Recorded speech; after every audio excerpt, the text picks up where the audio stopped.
Bom, eu vou me apresentar, porque eu não sei se todo mundo que está aqui me conhece. Quem não me conhece, eu sou a Tamires, eu sou psicóloga clínica, terapeuta cognitivo-comportamental, atuo também na docência, mas agora estou off, né, por conta da licença maternidade, mas em breve retomaremos. Atualmente, estou retomando aos poucos com os atendimentos clínicos, né, online só. Sou mamãe de primeira viagem também, tenho uma bebê que está fazendo 1 mês hoje, e estou retomando aos poucos aqui com vocês. A minha formação, basicamente, é em psicologia clínica e psicologia da saúde. Então, eu tenho formação clínica em TCC, e também o meu mestrado é em ciências da saúde, na área de oncologia. E hoje a gente vai falar nesse workshop sobre um assunto que eu particularmente gosto muito. O título do workshop é sobre a morte e o morrer, reflexões acerca da finitude. Nos outros workshops que a gente fez, eu sempre trouxe uma vertente mais da terapia cognitiva, a gente discutia questões bem relacionadas à teoria, né? E nesse eu acabei optando, conforme vocês sugeriram lá no Instagram, para a gente discutir sobre esse tema, né? Sobre a morte e morrer, processo de luto, finitude e tudo mais, que acaba sendo um tema mais generalista. Então eu sei que aqui a grande maioria são de estudantes de psicologia. Talvez os meus alunos aqui já puderam me ouvir falar sobre esse tema, mas quem não é meu, vão ouvir algumas coisas de novo, parecidas, mas quem não é meu aluno, espero que também aproveite bastante todo o conteúdo que eu vou compartilhar aqui com vocês. É um conteúdo mais técnico, né, sobre a nossa concepção, sobre essa temática, para que nós, psicólogos, possamos ter um entendimento melhor sobre isso, já que nós, dependendo da área não, em qualquer área que a gente tiver, a gente pode esbarrar com essa demanda e vai cair no colo do psicólogo em algum momento, com certeza, né? Por que eu gosto desse tema, né? Às vezes as pessoas ficam, nossa, fala sobre morte, né? É um tema tão assim que a gente começa a falar, não, vira essa boca para lá, não vamos falar sobre isso. Logo depois que eu me formei, eu já entrei no mestrado e eu comecei a atuar na área hospitalar. Eu atuava na oncopediatria, paralelo ao mestrado. E aí, lá a gente vivenciava muitas perdas, né? E isso acabou culminando, né, desencadeando essa necessidade de me aprofundar cada vez mais nessa temática e entender melhor tudo, né, sobre isso, para que eu pudesse aprimorar a minha prática de assistência com os pais que eu atendia, que porventura perdiam seus filhos, né, paralelo a isso no mestrado, que também foi em cuidados paliativos, então acaba entrelaçando bastante com essas questões de finitude. Então daí partiu esse meu interesse em estudar sobre o processo de morte, de morrer, e confesso que agrega bastante a nossa visão como profissional, mas principalmente a nossa consciência como ser humano, como indivíduos que têm sua finitude, afinal essa é nosso destino, né? Eu acho que, desculpa, eu sempre costumo dizer sobre isso quando eu vou falar sobre esse tema, que eu costumo dar um spoiler, que é muito chato, esse spoiler que eu vou dar, que talvez algumas pessoas que estão aqui não saibam, mas desculpa já contando, todo mundo que tá aqui um dia vai morrer. Um dia vai morrer. E isso nos faz pensar sobre a nossa própria condição como ser humano, né? Então, eu gostaria de compartilhar, e que, por mais que seja um conteúdo mais técnico, mas que também trouxesse, como está no título do workshop, uma reflexão acerca da finitude. E nós somos seres finitos, tá bom? Nós temos um prazo de validade, por mais assustador que seja, tá bom? Então, espero que vocês aproveitem todo esse conteúdo aqui. Bom, então, pensando na ideia da morte, eu sempre me pergunto assim, será que algum dia as pessoas serão capazes de desenvolver uma conversa simples e transformadora sobre a morte? Porque geralmente não é isso que acontece, né?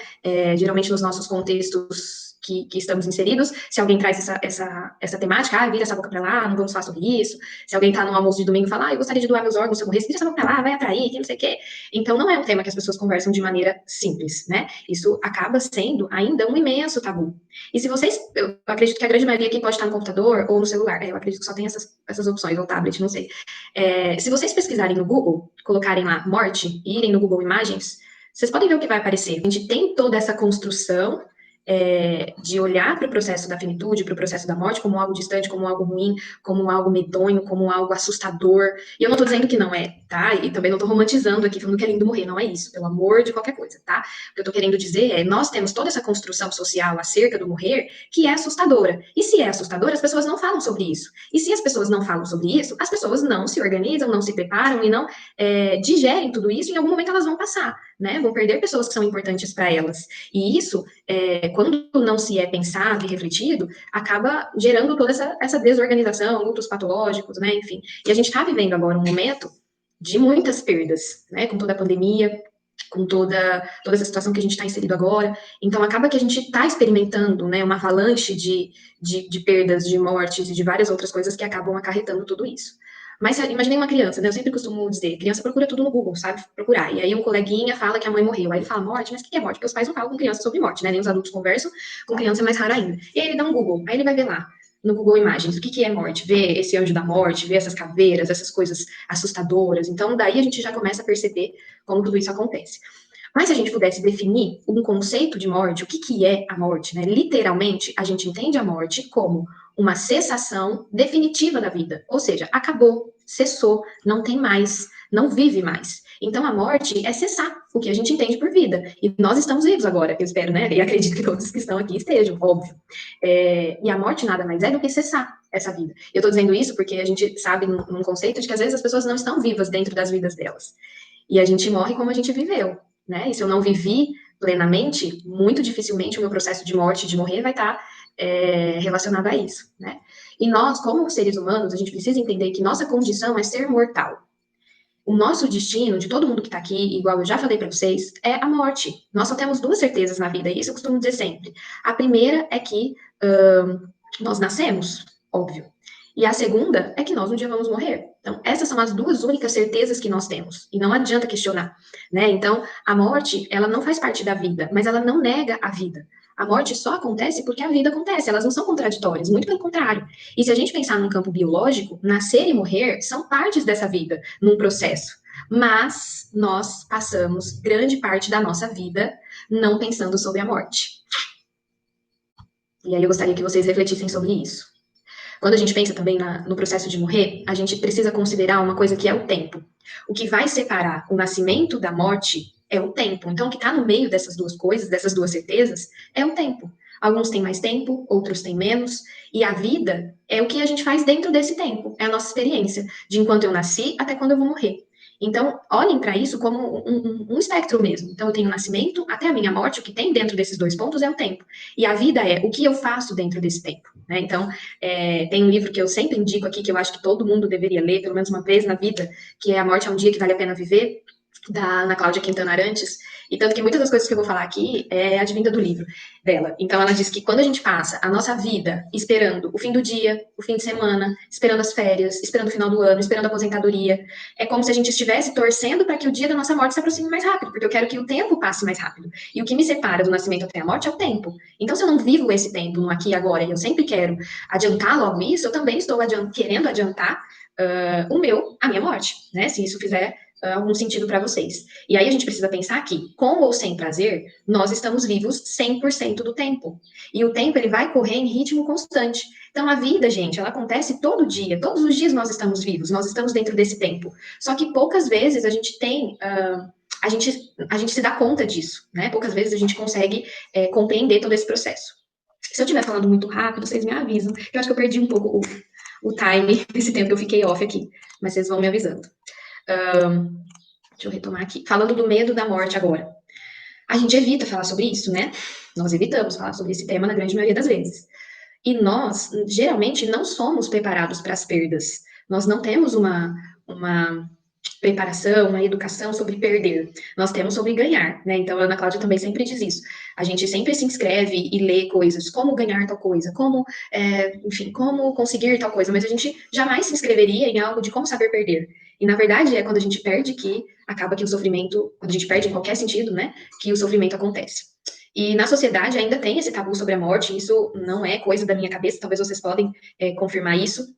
E o problema é que a gente caminha, muitas vezes, ao lado de pessoas que acham que são eternas e que esquecem que elas também são finitas. São pessoas que são distanciadas da própria essência, né? Então, é aquela questão, não gostar de falar sobre a morte ou não querer falar sobre que isso um dia vai acontecer é como brincar de esconde-esconde numa sala que não tem móveis. Não tem como, né? Não tem como. E por que eu estou trazendo todas essas reflexões para vocês? Porque para que a gente possa atuar de maneira efetiva com indivíduos que ou passam por processos de luto ou indivíduos que estão num processo de morrer, quem for trabalhar aí na questão da psicologia hospitalar ou em qualquer outra área que lide com isso, eu não vou conseguir exercer uma prática assistencial de qualidade no que envolve essa questão da finitude se eu não tenho uma compreensão boa sobre a minha condição de ser mortal, sobre a minha condição de finitude. Então, se a minha condição de ser finita não está clara para mim e eu não consigo elaborar isso bem comigo mesma, infelizmente, isso pode impactar diretamente na qualidade de assistência que eu vou dar a pessoas que estão morrendo ou a pessoas que perderam pessoas queridas, né? Então, é importante que nós façamos essas reflexões para que a gente possa ter um melhor conhecimento da nossa própria condição e oferecer uma assistência adequada, tá legal? E aí a gente pensa, né? Muita gente fala que tem medo de morrer. Eu tenho medo de morrer, não sei vocês, se vocês também têm, mas muitas pessoas têm medo de morrer, só que elas acabam fazendo com que a gente se espante, porque elas vivem de uma maneira muito contraditória. Ah, eu tenho medo de morrer, mas eu bebo além da conta, mas eu fumo além da conta, mas eu sofro além da conta. Eu tenho medo de morrer, mas eu vivo a minha vida de um jeito insuficiente. Então é como se a gente pensasse que essas pessoas têm medo de morrer, mas elas são extremamente corajosas, porque elas têm medo da morte, mas elas se apressam loucamente para encontrá-la da maneira como elas vivem suas vidas, né? Então isso faz a gente pensar, o medo da morte, ele não salva ninguém. Você ter medo de morrer não vai salvar você do seu dia, mas a coragem também não vai salvar você do seu dia, né? E sim, olhar para esse processo com respeito e entender que isso faz com que quando eu percebo que eu sou finita, eu posso viver minha vida de maneira diferente. Eu posso ajustar algumas coisas para que eu aproveite melhor esse tempo que me foi dado e que eu estou aqui até o dia da minha morte chegar, né? Não existe uma explicação real de por que as pessoas morrem, né? Não tem como, não tem uma teoria, não tem uma certeza, não tem nada que consiga até hoje explicar. Primeiro, como esse processo acontece, muito menos o que acontece se acontece algo depois, né? E aí a gente precisa entender que todas as pessoas morrem, mas nem todas um dia poderão saber por que elas viveram, né? Então, assim, não tem uma explicação uma criança morrer, mas elas morrem. Não tem uma explicação de por que os jovens morrem, mas eles morrem. E os velhos morrem também, e apesar de ser mais ou menos óbvio, quando a gente fica velho que a gente pode morrer, nem sempre é simples essa aceitação, e muito pelo contrário, né? Quanto mais velho eu fico, mais próximo da minha finitude eu estou, e essa aceitação desse processo nem sempre é tranquila e plena, né? Muito pelo contrário. E se a gente pensar numa questão histórica de como esse processo se dá, a gente entende que depois da Segunda Guerra Mundial tiveram muitos avanços médicos, né? Então, avanços nas técnicas cirúrgicas, surgiram os antibióticos, surgiram as técnicas de ressuscitação cardiopulmonar, enfim, várias intervenções que eram tentativas de mudar a história natural das doenças que mais matavam lá atrás. E aí houve um esforço para prolongar a vida por meios artificiais, e isso acabou se tornando, num dado momento da história, uma obsessão científica. Então, eu vou manter esse indivíduo vivo, custe o que custar, mesmo que o estar vivo é estar lá sedado, numa UTI, num aparelho, sem exibir ou sem viver, de fato, né? Sozinho, isolado, tudo mais. E aí, muita dessa obsessão científica acabou deixando de lado essa necessidade de se aliviar o sofrimento humano enquanto as pessoas morriam, né? Então, a medicina, ela acaba ajudando as pessoas a viverem a cada dia melhor, mas isso pode também gerar e fazer com que a morte torne-se um ato solitário, um ato impessoal, no qual o calor humano foi substituído pelos avanços dessa tecnologia, né? Então, é como se a medicina aqui ocidental, principalmente, não soubesse lidar com a vida na sua integralidade, como se os médicos, como se tudo isso precisasse de órgãos doentes para que pudessem ser tratados. E aí, nós tivemos um cirurgião, um escritor americano, que escreveu no livro dele: aprendi muitas coisas na faculdade de medicina, mortalidade não foi uma delas. E aí eu queria trazer para vocês também da psicologia. Nós falamos sobre finitude na faculdade? Falamos, porém é muito pouco, né? Não sei se vocês concordam comigo, a gente dá uma pincelada. Quem foi meu aluno de PDCV, de Psicologia do Desenvolvimento, a gente teve uma aula sobre o processo de morte, né? Então, é muito pouco no que a gente aprende durante todos esses 5 anos. Então, é como se nós não discutimos como cuidar de uma pessoa numa fase final de uma doença grave, ou acolher indivíduos que estão enlutados. Então, é como se a gente não recebesse isso. A gente não aprende a falar sobre morte na faculdade, a gente não aprende a conversar sobre essa temática. Aliás, a gente não se aprende muitas vezes nem conversar sobre a vida, né? A formação que a gente recebe é sobre doença, sobre pessoas doentes. A gente é bom em falar naquilo que é esquisito, naquilo que tem doença, né? O vocabulário e os nossos raciocínios acabam sendo muito limitados para isso, para aquilo que é patológico. E por isso que é um grande desafio para os médicos e para os profissionais de saúde compreender que não existe um fracasso quando vai acontecer a morte. Muita gente, inclusive, se curou de uma doença grave, mas se sentem completamente infelizes ainda estando vivas, não é? E aí eu queria falar para vocês de uma senhorinha, que é a Cicely Saunders, é que eu não consigo compartilhar minha tela aqui com vocês, mas ela é a precursora do que a gente conhece hoje como cuidados paliativos, e ela, lá na década de 60, começou a se preocupar com as pessoas que acabavam morrendo com muito sofrimento nos leitos de hospitais lá da Inglaterra. E aí ela percebia que essas pessoas, elas eram marginalizadas, né? Então, muitas vezes, elas morriam com dor, tanto a dor de ordem física, como também aí ela traz o conceito de dor total, né? Que a dor, ela não é só física, ela é emocional, ela é social, ela é espiritual, ela é existencial. Então, ela começou a perceber que essas pessoas sofriam muito. E aí, em 67, ela fundou o St. Christopher Hospice, que era uma instituição para trabalhar, né, e controlar os sintomas, dar atenção integral a esses indivíduos que estavam no processo de morrer, mas também fazer ensino e pesquisa. Então, a Cicely Saunders, ela traz e ela coloca numa balança o que se tinha de conhecimento científico, né, dentro da medicina, e o que também precisava e estava faltando, que é essa questão mais humana, que é essa questão do humanismo. Então, com isso, ela trouxe e resgatou essa dignidade e essa possibilidade de se morrer em paz. E aí a gente entra numa outra vertente, mas que eu não vou entrar aqui, que não é a proposta de hoje, que é falar sobre cuidados paliativos, mas é importante trazer esse movimento da Cicely Saunders, porque a gente está falando de morte e no decorrer da história, em algum momento isso aconteceu e mudou muito do rumo do que a gente encontra até hoje, né? Mas, pensando no que é perda, o nome dela é Cicely, vou colocar aqui no bate-papo, tá? Saunders. Coloquei aqui. Quando a gente considera o que é perda, a gente precisa entender o que é e o que não é. Não se considera uma perda quando não existe importância ou interesse naquilo que foi perdido. Então, vamos supor, essa régua aqui. Então, se eu perder essa régua, e eu vi que eu perdi, eu posso falar, nossa, perdi a régua, tudo bem, vou lá na papelaria e compro outra. Ponto. Agora, se essa régua tem um significado para mim, se essa régua, quem me deu foi alguém muito importante para mim, se essa régua simboliza alguma coisa na minha vida, algum momento, qualquer coisa, sei lá, vocês nunca guardaram um papel de bala que o namoradinho da escola deu para vocês? Se fosse qualquer outro papel de bala que vocês perdessem, tava tudo bem, mas aquele papel de bala tinha um significado, tinha uma importância. Então, se essa régua tem uma importância para mim, se eu perder, não vai ser assim, tá bom, vou lá e compro outra. Não. Isso sim vai ser considerado como uma perda, porque ela tinha importância, eu tinha interesse, e eu vou precisar elaborar essa perda, tá bom? Não tô falando de elaborar uma perda de uma régua, né? Foi só um exemplo para vocês entenderem isso. Então, a perda é quando alguém ou alguma coisa que se tinha é retirada. Então, no futuro eu não vou poder ter mais. E o que é retirado tem um valor para essa pessoa, né? Então, vamos pensar aí numa questão da pandemia. Talvez as pessoas olhem e falem, nossa, cento e... não sei quantos que tá agora o número de morte, mas cento e lá vai cacetada, 1.000 pessoas morreram. Ok, você pode ter 100 mil, mas se uma dessas 100 mil pessoas que morreram é alguém importante para você, é alguém que tem um valor para você, é alguém que você tem afeto, que você tem carinho, que você ama, podem morrer 500 mil, mas aquela é especial para você, né? Aquela é considerada uma perda para você. Então, o significado da perda, ele é determinado de maneira individual, de maneira subjetiva e também de maneira contextual pela pessoa que está vivenciando a perda, né? E aí, o que nós temos de consequência quando eu perco alguma coisa? E aqui a gente está falando de morte, né, que é o tema do workshop, mas a gente precisa considerar perdas não só quando acontecem óbitos, e sim quando a gente perde um relacionamento, quando a gente perde um trabalho, quando a gente perde alguma coisa que é importante para nós, tá bom? O que pode acontecer? Quais são geralmente as consequências das perdas que a gente vivencia? A primeira é a questão do luto, que é um processo que a gente vai discutir já já. Outra consequência de perda, dor, então dói, e parece que dói de maneira física, parece que tem um lugar que está apertando, que dói. Sensações de fracasso, carência, sensações de se sentir fraca, né, e várias outras consequências que podem aparecer. E aí, assim como nós tivemos a Cicely Saunders dentro dos cuidados paliativos ali como precursora, a gente também precisa falar da Kubler-Ross, da Elizabeth Kubler-Ross, que também foi um marco no trabalho sobre a morte e o morrer, sobre a tanatologia, sobre o estudo da morte. E ela quem trouxe para nós aquela primeira definição dos estágios, né, do processo de luto que o indivíduo pode passar.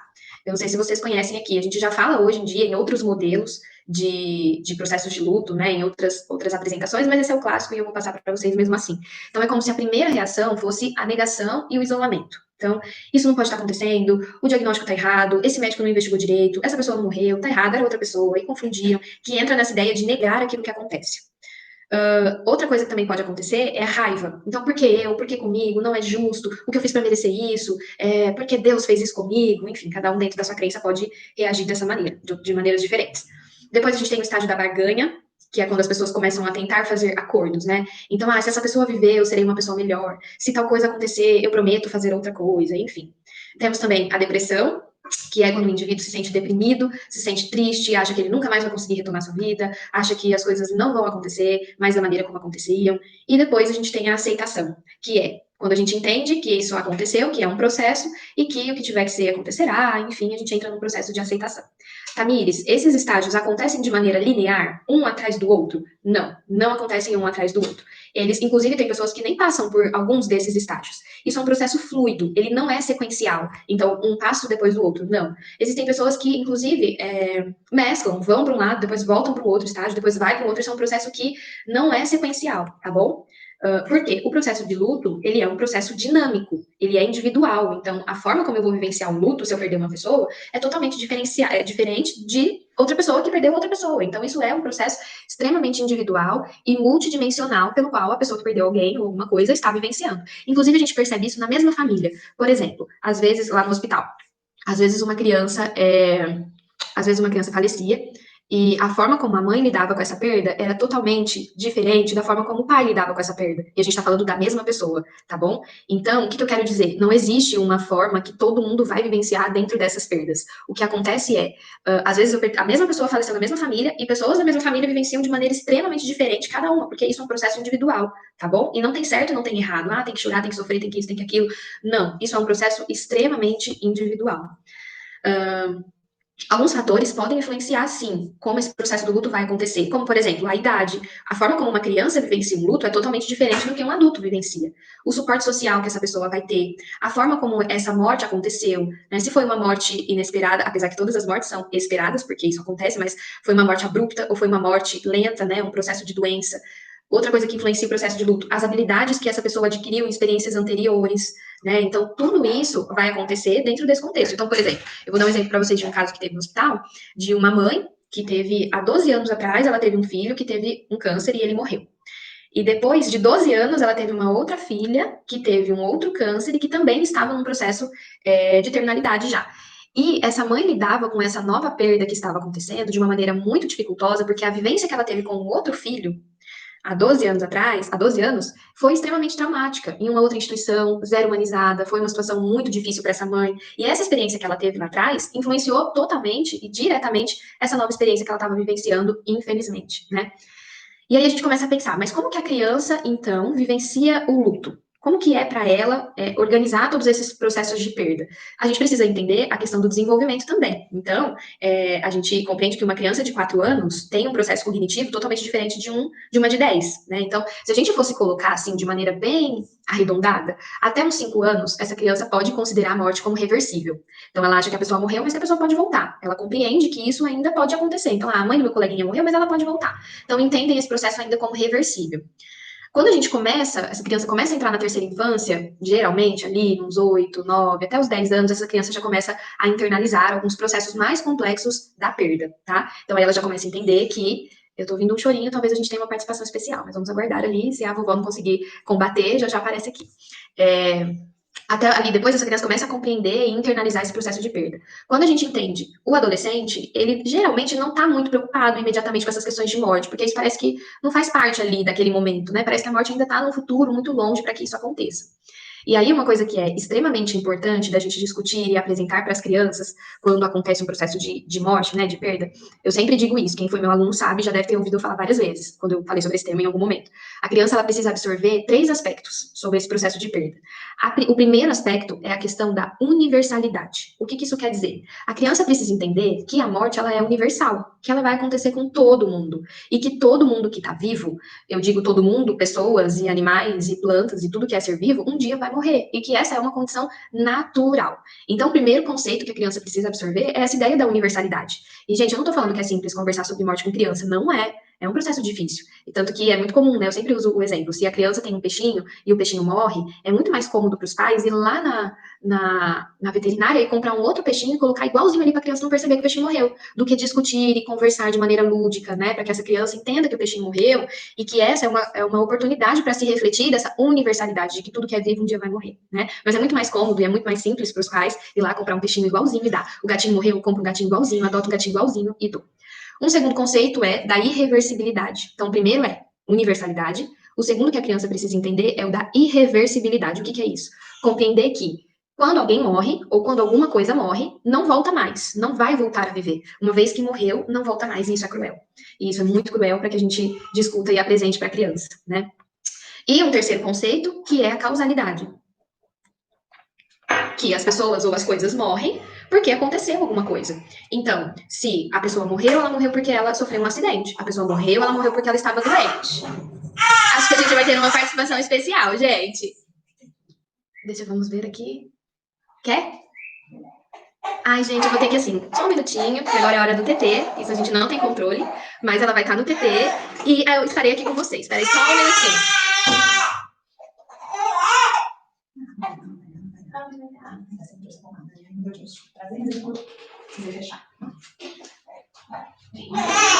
Vem, mamãe, vem, mamãe.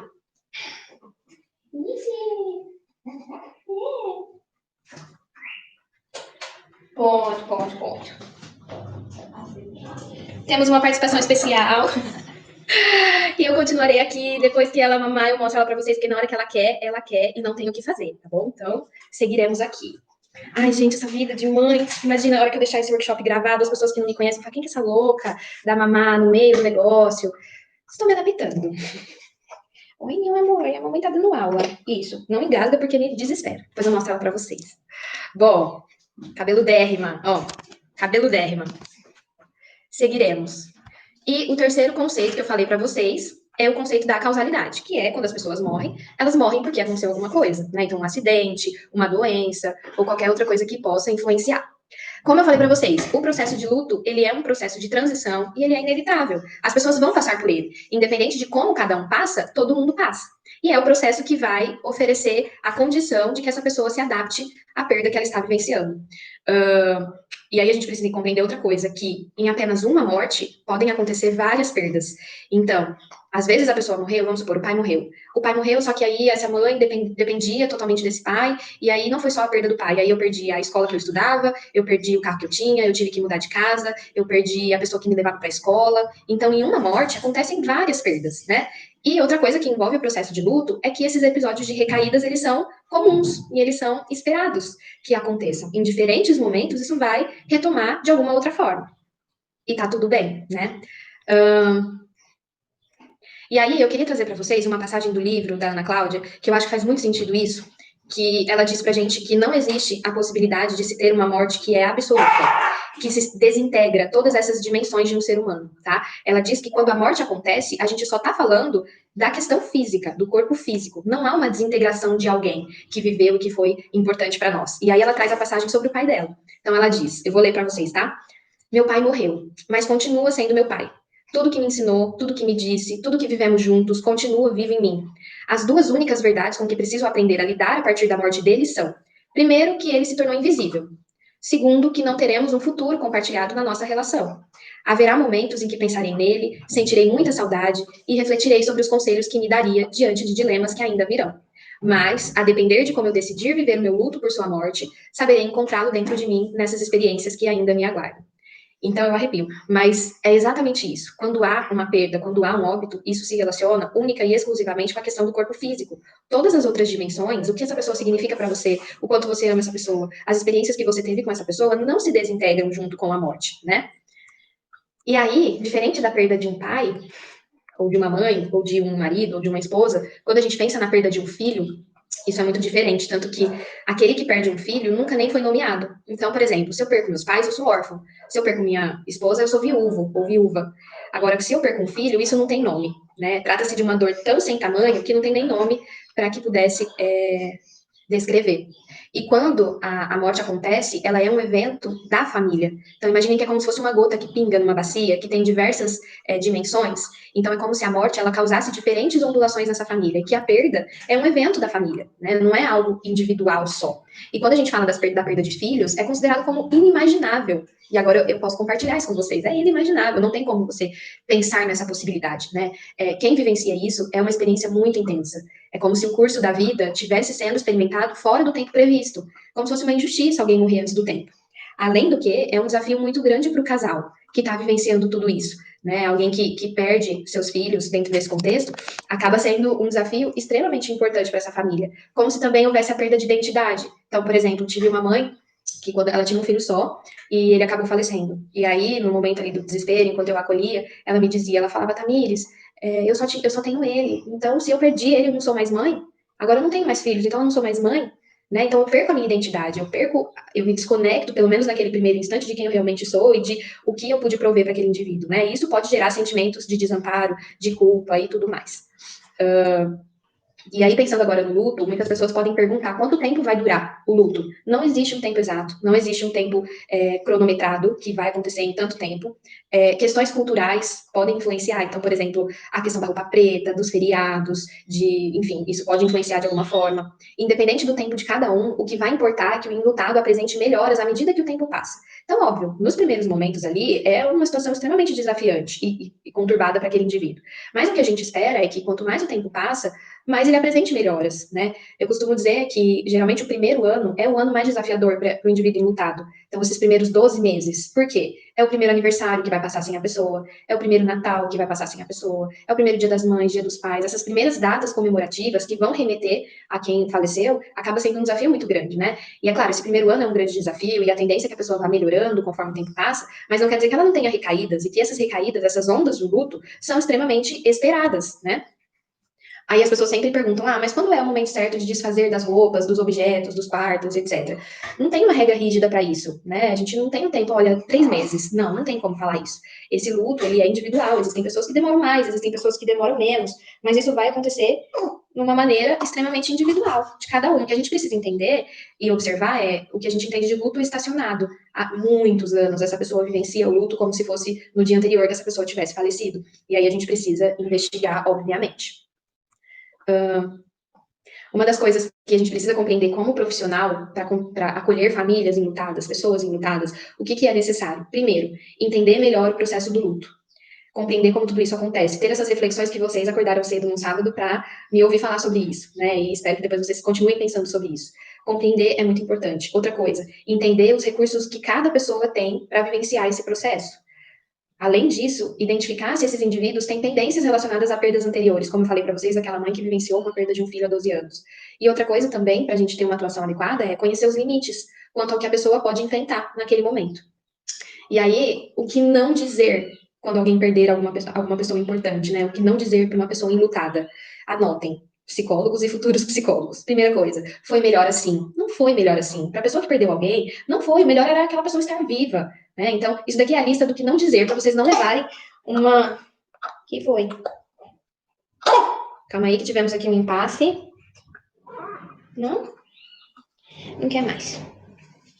Ai, vamos mostrar vocês pra esse povo. Eu tô dormindo ainda, gente. Eu tô meia do minhoca. Olha aqui. Olha lá, filha. Participação especial da Cecília na aula. Cabeludíssima. Oi? Outra. Tá voltando já? Ah lá. Olha lá, meu amor. A mamãe tava, você tava na barriga da mamãe. Agora tá todo mundo te conhecendo. Você já mamou um TT ao vivo. Ai, meu Deus. Pera lá. Fala tchau pra eles, que agora você vai ficar com a vovó. Tchau, gente. Vou ficar com a minha vovó. Depois eu volto qualquer coisa, tá bom? Vai. Volto. Agora a vovó cuida. A vovó ama, a vovó cuida. Voltando. Gente, amamentar não é simples assim, tá? Foram vários dias de sofrimento pra gente chegar nos dias de glória.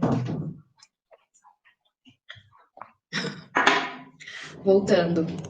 Então, pra nossa lista do que não dizer. Foi melhor assim? Não foi melhor assim. Não foi. A pessoa pode te falar assim, não foi melhor assim por quê? Quem? Pra quem foi melhor assim? Outra coisa, que não dizer, Deus quis assim. Não, Deus não quis assim. Deus, quem é Deus? Às vezes essa pessoa na hora tá extremamente furiosa com Deus, né? E aí vem alguém e fala, Deus sabe o que é melhor. Não, o que é melhor é ter meu filho aqui comigo, o que é melhor é ter minha mãe aqui comigo, o que é melhor é ter meu marido aqui comigo. Então, não falem isso se vocês podem dormir sem levar alguma tirada na hora, tá bom? Outra coisa, você vai superar, você é forte. Nesse momento, a pessoa tá vivenciando o momento mais vulnerável da vida dela, muitas vezes. E a última coisa que ela tá se sentindo é forte. Então, não é algo bacana de ser dito e não é algo adequado para ser dito nesse momento de perda ali. Outra coisa, me liga se você precisar de alguma coisa. Tá, nós, pensando como profissionais aqui, na verdade, essa disponibilidade acaba sendo muito perigosa, né? Então, o talvez me liga se você precisar de alguma coisa pode atrapalhar todo esse processo. E outra coisa que vocês também podem evitar, dentro de várias outras frases que a gente pode dizer, é me diga o que eu posso fazer por você. Alguém que perdeu uma pessoa, chega alguém e fala, me fala o que eu posso fazer por você. O que eu queria agora era ter essa pessoa de volta, e isso você não pode fazer, então não tem nada que você possa fazer por mim, geralmente.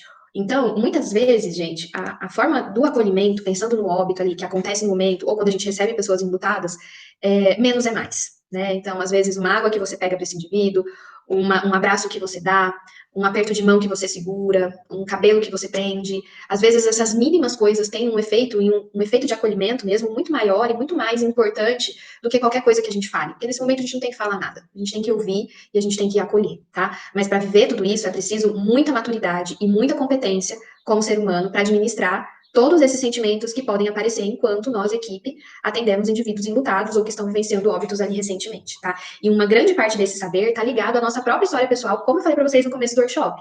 Então, quanto mais consciente eu estou da minha finitude, de como eu me vejo dentro desse processo, mais próximo do adequado eu estou para acolher pessoas que vivenciam esse processo no meu trabalho. Então, quando a gente pensa, como eu posso ajudar uma pessoa numa situação assim? Como eu posso ajudar? Eu preciso me perguntar o que eu posso fazer para que aquela situação seja menos dolorosa, ou seja, menos difícil possível.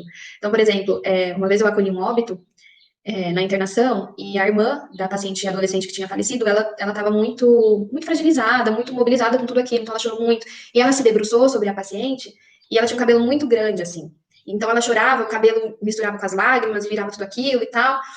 E aí, naquele momento que eu subi, a primeira coisa que eu subi para o quarto da internação, a primeira coisa que me veio à cabeça eu tirei a minha piranha, não lembro se era minha piranha ou xuxinha que eu tava com o cabelo, não lembro, mas eu tirei, e enquanto ela tava debruçada, eu prendi o cabelo dela, até porque ela tava com muito calor e tal, e aí, quando ela viu que isso tinha acontecido, ela levantou e olhou para mim, assim, com a maior gratidão. Você lia gratidão nos olhos dela, ela falou obrigada, e eu falei, imagina, e fiquei lá com ela, mesmo que eu descabelada, mas ela já estava se sentindo um pouco mais confortável, né, e as coisas aconteceram diante disso. Então, quando a gente vai ajudar alguém nesse processo, a gente precisa se perguntar: o que eu posso fazer para que essa pessoa vivencie isso de uma maneira mais confortável, tá bom? Então não se preocupem com o que falar, porque às vezes não é falar, é fazer. Se você está nessa situação, se pergunte: o que eu posso fazer para que essa situação seja um pouco menos dolorosa e um pouco mais confortável? Seja pegar uma água, seja dar um abraço, seja estar ali do lado simplesmente quieta, calada, sem falar nada, seja ouvir todos aqueles desabafos, enfim. Se perguntem o que vocês podem fazer para tornar aquela situação menos dolorosa. Eu estou colocando aqui no bate-papo o link da lista de presença para vocês receberem um certificado, tá bom? Entrem lá, coloquem o nome de vocês, o e-mail de vocês, o nome completo, porque é o nome que vocês vão colocar ali que vai aparecer no certificado, que ele é gerado automaticamente, tá bom? Entrem lá, coloquem ali os dados certinhos, o e-mail certinho, vê o e-mail está certo, tá, gente? Porque às vezes a gente coloca e-mail errado e aí o certificado não vai, porque ele vai automático, tá bom? Entrem aí e coloquem o nome de vocês na lista de presença. Eu vou seguir aqui, que a gente já está atrasada, né? Tivemos ali um impasse, mas vou passar aqui uns minutinhos, só para eu conseguir terminar o conteúdo. Então, a gente já falou do processo de morte como um conceito, a gente já falou do processo de luto, a gente já falou da atuação como equipe, e agora a gente precisa pensar nessas repercussões em quem está indo, né? Em quem está nesse processo, de fato, do morrer e da morte. E uma das coisas que faz a gente sempre se questionar é: a verdade pode matar? A pessoa saber o que está acontecendo com ela, a doença que ela tem, o que acontece, isso pode fazer ela morrer mais rápido? Dizer a verdade para quem está morrendo pode matá-lo antes da hora? O que vocês acham? Na verdade, não. Essa é uma das maiores mentiras que a gente ouve e que a gente ouve quase sempre. Muitas vezes algo que a gente compreende como cerco do silêncio, né? Que os familiares, às vezes, eles já entram na consulta, atrás do paciente, aí eles já entram assim: não fala, não fala, ele não sabe que ele tá morrendo, ele não sabe, né? É o que a gente compreende como cerco do silêncio. Os familiares implorando para não falar a verdade sobre a doença dos pacientes, porque eles acreditam cegamente que a verdade fará com que essas pessoas fiquem mais deprimidas e morram antes da hora, né? Então, dizer a verdade não vai matar ninguém. O que vai matar é a doença, e não a verdade sobre a doença. A palavra que mata é aquela palavra que é mal utilizada, que é aquela palavra que é comunicada de uma maneira inadequada.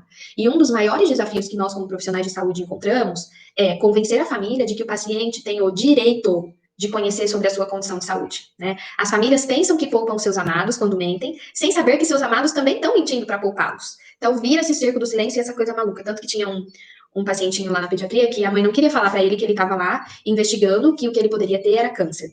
E aí, em um dos atendimentos que a gente ajudava nessa comunicação, essa mãe não sabia como contar, e aí foi orientada, e aí eu falei: como chama esse hospital que você tá? Conta para mim, como que é o nome desse hospital?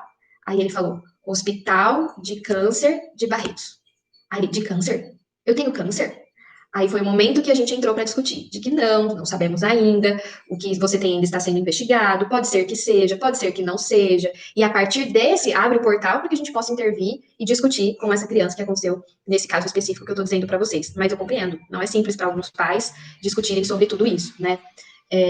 Então, Quanto a isso, né, é importante que a gente sempre converse com os nossos filhos, com os nossos amigos, com a nossa família, sobre o que a gente deseja, sobre o que a gente gostaria que acontecesse, se a gente estivesse assim, porque talvez quando a gente estiver nesse processo de morte, de morrer, a gente não consiga comunicar, a gente não consiga dizer. Então é importante que a gente diga enquanto estivermos vivos plenamente, né?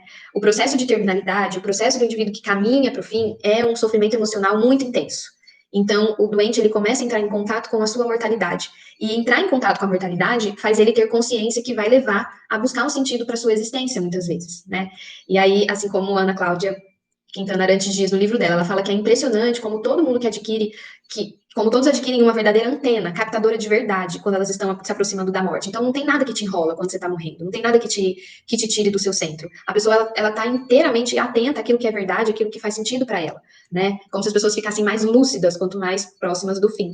A morte é como se fosse um laboratório que acontecesse e funcionasse como um acelerador nuclear de enfrentamento. Então, muitas vezes a pessoa ela demora 10 anos na terapia para entender uma coisa simples a seu respeito. Mas dependendo, no tempo que ela morre, no tempo que ela tá próxima disso acontecer, as coisas são ressignificadas, as coisas são reorganizadas, o perdão acontece, a conversa acontece, o que de repente demoraria anos-luz para que ela tivesse essa elaboração, se ela não tivesse no processo de morrer.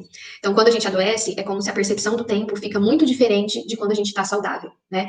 E o problema mais difícil, eu até arrepio, o problema mais difícil não é a morte, e sim a espera por ela, saber que ela está próxima, saber que ela vai acontecer e saber que ela é inerente.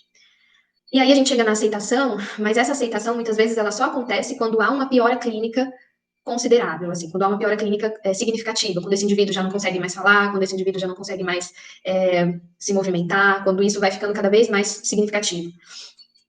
E aí, ainda pensando nessa questão da aceitação, as pessoas morrem como elas viveram, né? E se elas nunca viveram com sentido na vida, dificilmente elas terão a chance de viver a morte delas com sentido. E aí, para a gente já ir finalizando aqui, eu trouxe uma passagem da Kubler-Ross que ela diz: o mais importante é nossa própria atitude e nossa capacidade para afrontar a enfermidade terminal e a morte.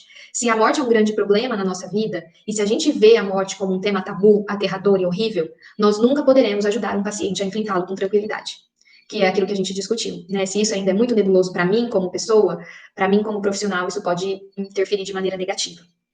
E, finalizando aqui com uma passagem agora da Ana Cláudia Quintana Arantes, que também se fez super presente aqui nesse workshop, que ela diz que, para estar ao lado de alguém que está morrendo, precisamos saber como ajudar a pessoa a viver até o dia em que a morte dela chegará. Apesar de muitos escolherem viver de um jeito morto, todos têm o direito de morrerem vivos. Quando chegar a minha vez, quero terminar a minha vida de um jeito bom. Quero estar viva neste dia. E aí, a gente encerra essa parte teórica aqui do nosso workshop. Eu passei 10 minutinhos, espero que tenha sido válido para vocês que participaram, que estão aqui até agora, a grande maioria permaneceu aqui. Deixa eu ver aqui no bate-papo. Sim, acredito que o medo de morrer está muito ligado ao medo de ficar sem também, né? O medo da ausência da pessoa. Fala muito pouco na faculdade, também concordo. Sim, sim. Tem o livro da Maria Júlia Kovacs também, da morte do desenvolvimento humano, que acaba abordando bastante sobre isso também.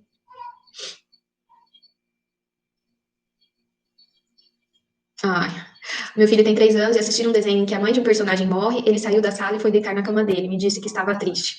Um ótimo momento para a gente abordar e discutir sobre isso com ele, né, Fer? E acolhê-lo. Em consultório, abordamos a dimensão espiritual da morte? Jamais. A gente jamais vai abordar essa temática com o paciente com um cunho que seja religioso ou que envolva qualquer questão de espiritualidade, né? Mesmo porque a espiritualidade, ela nos diz respeito ao que pode acontecer, inclusive, depois, né? E esse não é o nosso foco de atuação. Então, a gente tem que tomar muito cuidado quando algumas coisas de nossas crenças pessoais possam interferir na maneira como a gente vai acolher esse paciente enlutado.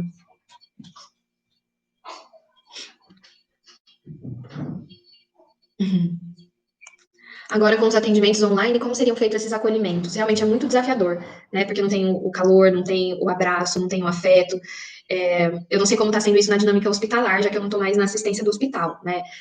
Mas eu imagino que seja tempos muito difíceis para que esse acolhimento aconteça, mesmo porque, né, qual é a disponibilidade de alguém lutado realizar uma videochamada logo depois que essa perda acontece, né? Talvez isso vai acontecer num processo terapêutico depois, e aí a gente utiliza os nossos recursos terapêuticos. Sim, falar a verdade. Ai, gente, que bom, então, que foi bom para vocês, para mim também, matei a saudade em estar aqui. É, me desculpem todos os imprevistos no meio da aula, mas espero que tenha sido bacana. É um tema que eu gosto muito. Eu não consegui parar com tempo ontem para elaborar o material para mandar para vocês, então foi só o link mesmo, mas espero que no próximo workshop esse material eu consiga enviar, assim como eu enviei no segundo. Agradeço muito a disponibilidade de vocês por estarem aqui.